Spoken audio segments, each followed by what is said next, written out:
G'day, my name is Peter Fritz. I'm 57 years old, and I want to talk to you about something today which I think a lot of us men over 40 are addicted to, and that is stress. Now, I think stress is addictive because to us it feels like we're being productive. It creates a sense of urgency, which feels like productivity. But once you get to this age, it has the potential to destroy your life, quite literally, if you're not careful. Now, I had a heart attack in my late 30s, and that was because I was just trying to achieve so much at the same time.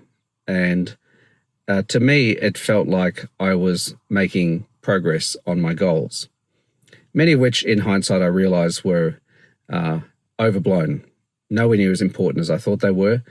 And if I'm honest, I had far too many of them, far too many goals.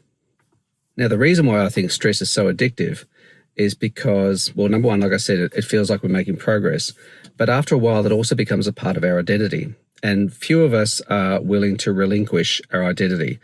It's why we hold on to opinions and positions on things from family, relationships, health, politics so strongly. It's because it has become a part of our identity. And it stretches beyond simple identity too. It almost becomes like a badge of honor. You know, we catch up with somebody either over the phone or in person and they ask how we're going, and inevitably so many of us say, "Oh, I'm so busy. I've got so much on at the moment." I mean, I've been guilty of this for years and years, almost as though it's saying, "I'm so popular. I'm in such demand." So for many of us, stress becomes almost like a drug for us because it's part of our identity. It signals to the world that we're in demand, that we're important, that we have a lot going on, that we're making progress, that we're doing things, we're getting stuff done. But if we're not careful, it can become incredibly toxic. And particularly once we get to this age, it can quite literally kill us, as I'm sure some of you will know. And if you've been through bad stress, because I guess there is good stress and bad stress. Good stress might be laboring hard under something worthwhile that you are doing a sprint for. But bad stress is something that is insidious, continuous, and unrelenting, and often tied to tasks or objectives which are either not important or aren't in the service of an outcome that is key to our happiness and well-being. You feel guilty when you're relaxing. You get anxious during downtime. And this is a common thing when people go on holidays, myself included. I've experienced this, that I feel anxious and stressed and agitated when I'm actually on holiday. I think I should be doing something more productive.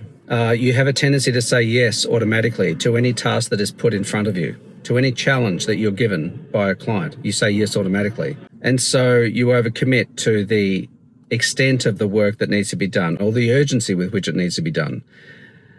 Because you're addicted to stress, you crave intensity instead of peace. And I've said this about a few people that I know, that they're not happy unless they're unhappy about something. And some people start to feel very uneasy when life is going well, when there is peace and calm in their life. And they sense that something bad is about to happen. And so they make something bad happen. Or they feel guilty when things are easy for a while. And so they create dramas. They create extra work. They create greater commitments for themselves.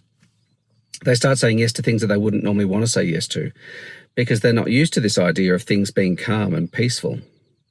These are all clear signs that you have a stress addiction.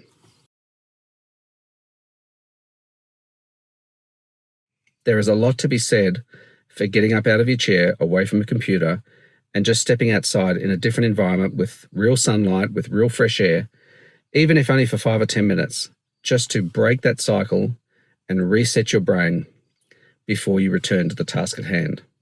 It could be something as simple as taking 30 seconds of breathing before you respond to an email or respond to an issue. That can make a big difference. Another great one is single tasking. I've been guilty of this for years, of thinking that I can multitask, despite the fact that I know we can't multitask. I mean, sure, we can walk and chew gum at the same time, but that's of course not what I'm talking about. Trying to scroll through emails at the same time as being on a phone call with somebody, listening to a podcast or a video in the background and trying to, pull out nuggets of wisdom from that while you're focusing on writing a memo or drafting an advertisement or a letter to a client or something. these guarantee that you're going to do a bad job of both. You're not going to pick up those things that you thought you might be by listening to that thing in the background, and you're going to write a very bad letter or create a very bad advertisement or a PowerPoint presentation or whatever it happens to be that should be your primary task in that moment. So single tasking also has a huge impact on our stress levels. I advocate setting yourself a timer with a simple timer device, either on your phone or one of those mechanical time timers, which I have on my desk, to say, okay, I'm going to work intensely now for 45 minutes and, try to follow the Pomodoro technique where you'll work for a set time, take a 5-minute break, set time, 5-minute break, and you do that 3 or 4 times before you then take a 25 to 30-minute break. And that can really increase not only your productivity, but your focus, the quality of the output, but it could also have a dramatic effect on reducing your stress, because you are telling your brain, I understand you can only work intensely and with focus for a sort of a limited period of time, and then I'm going to give you a break. And then we'll get back to it again, then I'll give you another break. And then do that a few times, then we're going to take a longer break. And that makes everything so much better at both ends. You're calmer, you're more peaceful, you're less stressed, but you're also more focused, more productive, and you have greater quality outputs while you are engaged in the work. Another good one is something that I've touched on in other videos, and that is to set very specific boundaries around what you will and won't do. A lot of our progress in life and our peace of mind and our happiness comes from the things we say no to, not the things we say yes to. Because we're presented with so many opportunities to engage in so many things, after a while you learn that the most powerful thing that you can do is to just simply say no. And if you can say no without feeling obligated to provide an explanation, just to say, no, I don't want to do that, that can make a huge difference too. Learn to start saying no to things that don't align with who you want to be in this stage of your life and what you want to engage with at this stage in your life.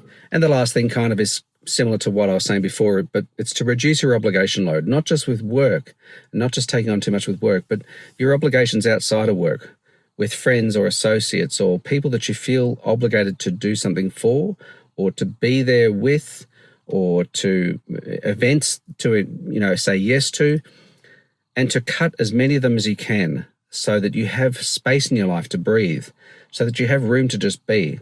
And to maybe fill some of those slots with things that you really want to do. Maybe something creative, maybe something with your community, maybe something more with your family, maybe something as simple as coming out to the countryside like this and just taking a few photos. By reducing your obligation load, that gives you the latitude to do those kinds of things.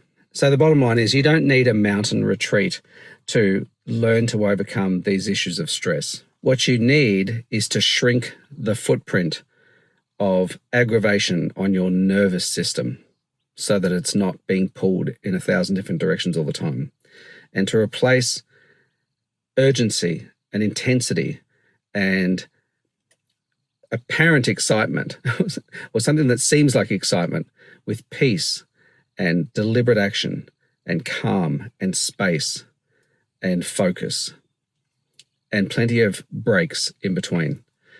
And then your life will be substantially different. I've been doing this for quite a few years now, where if things become a bit intense, I stop, I get up, and I go outside. And oftentimes I'll grab my camera and I'll go out for half an hour or an hour, and I'll just be out in nature for a while taking photos. And it has enormous restorative effects, such that when I get back, I feel far more engaged with the work that I have still left to do.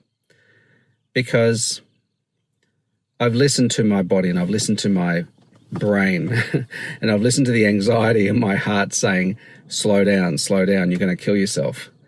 And so things feel like they're far more in control for me, because I think a lot of stress comes from this feeling that we're out of control, that we're being driven, that our lives are having, that we are being dictated to by outside circumstances that we've given power to control our actions.